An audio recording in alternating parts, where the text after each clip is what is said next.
కాంగ్రెస్ పై నమ్మకం 100 రోజుల్లోనే పోయిందని కాంగ్రెస్ కు బుద్ధి చెప్పేందుకు ప్రజలు సిద్ధంగా ఉన్నారంటూ బీఆర్ఎస్ ఎమ్మెల్యే కేటీఆర్ జోస్యం చెప్పారు.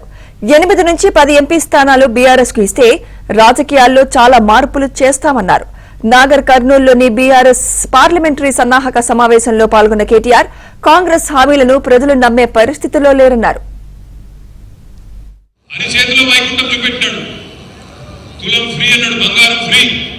బస్సు ఫ్రీ, రుణమాఫీ 2 లక్షలు, నెలకు ముసలాళ్ళకి 4000, కేసీఆర్ ముసలానికే ఇస్తున్నాడు, ముసలమ్మ గుడిస్తేనే 4000, కోడల పిల్ల ఉంటే 2500, స్కూటీలు ఫ్రీ, రైతు కూలీలకు 12000, చెప్తా పోతే ఆటో డ్రైవర్లకు 12000, 420 హామీలు ఇచ్చినాడు. 1 కాదు 2 కాదు 420 హామీలు ఇచ్చి గద్దెనెక్కి కూర్చున్నాడు.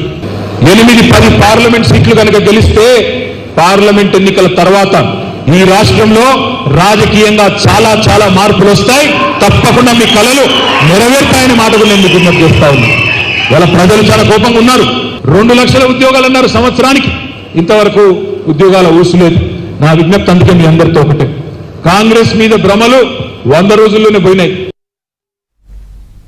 ఇక 10 ఏళ్లలో బీజేపీ రాష్ట్రానికి ఏమి ఇచ్చిందని కేటీఆర్ ప్రశ్నించారు.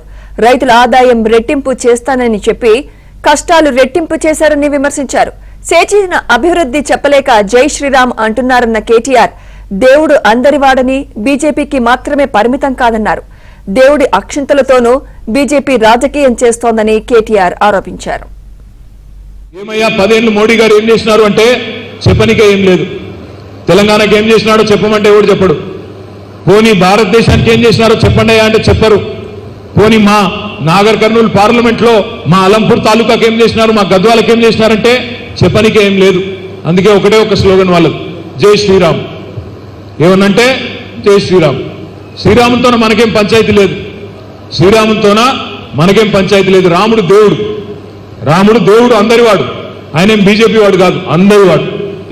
రైతుల ఆదాయం రెట్టింపు చేస్తా భారతదేశంలో 2022 సంవత్సరం కల్లా అన్నాడు. కష్టాలు మాత్రం రెట్టింపు చేసినాడు, డబుల్ చేసినాడు.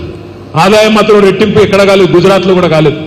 ప్రతి మనిషికి ఇల్లు కట్టిస్తా అన్నాడు, ప్రతి ఇంటికి నల్ల పెడతా అన్నాడు, ఇంకా చాలా చెప్పినాడు. ఏమైనా చేసినావా 10 ఏళ్లలో నీకు ఎందుకు ఓటేయాలన్నాయా అంటే అవి ఏం చెప్పడు. మాట్లాడితే కేవలం మతం పేరు మీద రాజకీయం, దేవుడిని అడ్డం పెట్టుకొని నాకు ఓట్లేయండి అని చెప్పడం.